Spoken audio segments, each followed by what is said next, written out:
Hello friends, स्वागत है आपका आज की क्लास में।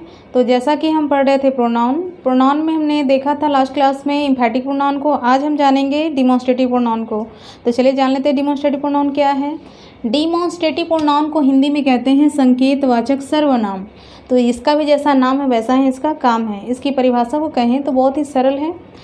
जिस सर्वनाम का प्रयोग किसी वस्तु या किसी व्यक्ति की ओर संकेत या इशारा करने के लिए किया जाता है उसे हम कहते हैं डिमॉन्स्ट्रेटिव प्रोनाउन।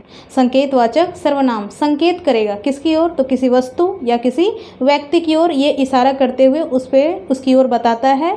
ये गाड़ी, यह कार, वे लोग, ऐसा इस तरह से ये इशारा करता है, संकेत करता है, इसलिए इसका नाम है संकेतवाचक सर्वनाम। तो इसलिए कहते हैं the pronoun which is indicating person और thing it is called demonstrative pronoun.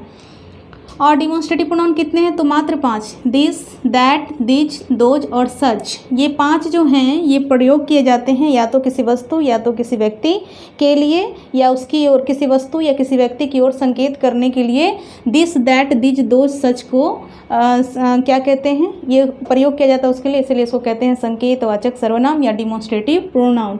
तो ये भी कह सकते हैं this, that, these, those and such are called demonstrative pronoun.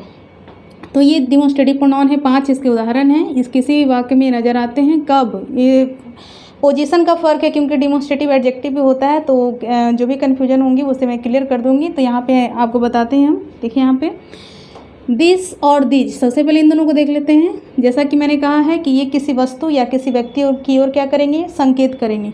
This is रजनीज house, यह घर रजनी की है। तो यहाँ पे दिस जो है वो किसके लिए आ रहा है, दिस के बराबर क्या है लिखा हुआ है, दिस हाउस। दिस हाउस ना लिख करके यहाँ पे सिर्फ दिस आया है जो किसकी ओर संकेत कर रहा है, घर की ओर। तो यहाँ देखिए ये घर की ओर संकेत कर रहा है वस्तु, तो दिस यहाँ पे क्या हो जाएगा, demonstrative pronoun. These, these are my books, ये किताबें मेरी है। तो फिर यहाँ पे दीज किसकी ओर संकेत कर रहा है, बुक्स की ओर, तो ये भी वस्तु है। तो यहाँ पे दीज क्या हो जाएगा, डिमॉन्स्ट्रेटिव प्रोनाउन। दीज किसके बराबर आया, तो दीज बुक्स के बराबर। तो आप देख सकते हैं यहाँ पे दिस और दिज। अब यहाँ पे ध्यान देने वाली बात है, दिस जो है वो सिंगुलर डिमॉन्स्ट्रेटिव प्रोनाउन कहलाता है और दिज जो है वो प्लूरल डिमॉन्स्ट्रेटिव प्रोनाउन कहलाता है। दिस और दिज का प्रयोग यदि कोई नज़दीक में वस्तु स्थित हो तो उसका बोध कराने के लिए किया जाता है। कोई वस्तु हमारे नज़दीक होता है तब दिस या दिज का प्रयोग करते हैं। दिस सिंगुलर डिमॉन्स्ट्रेटिव प्रोनाउन है और दिज प्लूरल डिमॉन्स्ट्रेटिव प्रोनाउन कहलाता है। तो ये आप देख सकते हैं लिखा हुआ दिस को सिंगुलर तथा दिज को प्लूरल डिमॉन्स्ट्रेटिव प्रोनाउन कहते हैं और दिस और दिज का प्रयोग नज़दीक वस्तु का बोध कराने के लिए किया जाता है। अब यहाँ पे है दैट और those. That is Mohan's car, वह गाड़ी मोहन की है।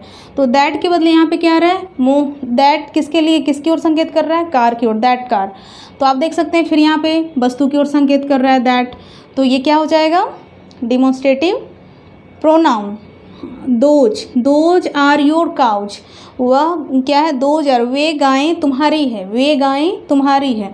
तो दोज किसके लिए, किसकी ओर संकेत कर रहा है, काउच की ओर। तो यहाँ देखिए तो दिस, दैट और दोज दोनों जो है वो किसी वस्तु या किसी व्यक्ति की ओर क्या कर रहा है, ये संकेत इशारा कर रहा है, उसकी तरफ ही संकेत कर रहा है, इसलिए दोनों के दोनों क्या हो जाएंगे, डिमॉन्स्ट्रेटिव प्रोनाउन।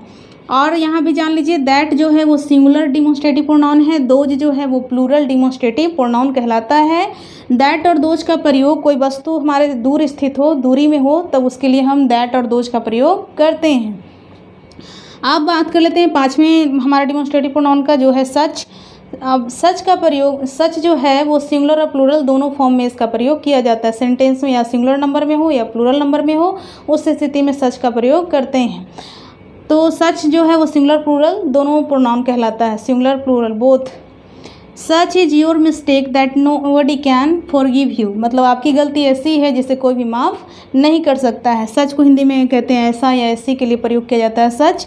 तो सच जो है वो सिंगुलर प्लूरल दोनों अर्थों में इसका प्रयोग किया जाता है।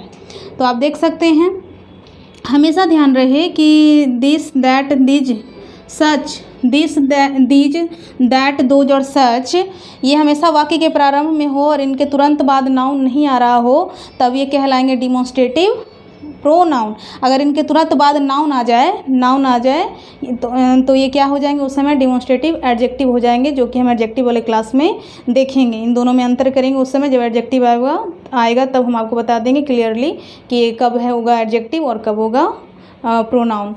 तो ये था आज के लिए डिमॉन्स्ट्रेटिव प्रोनाउन। यदि आपको वीडियो अच्छा लगे तो प्लीज़ लाइक शेयर सब्सक्राइब जरूर करें, और डिस्क्रिप्शन में इससे संबंधित कुछ क्वेश्चन दिए जाएंगे जिससे आप कमेंट बॉक्स में कमेंट करके ज़रूर बताएं। इससे हमें पता चलता है कि आपको समझ में आ रहा है या नहीं। यदि आपको कुछ दिक्कत हो तो प्लीज़ उसे कमेंट करके बताएं, हम समझाने का प्रयास करेंगे। धन्यवाद।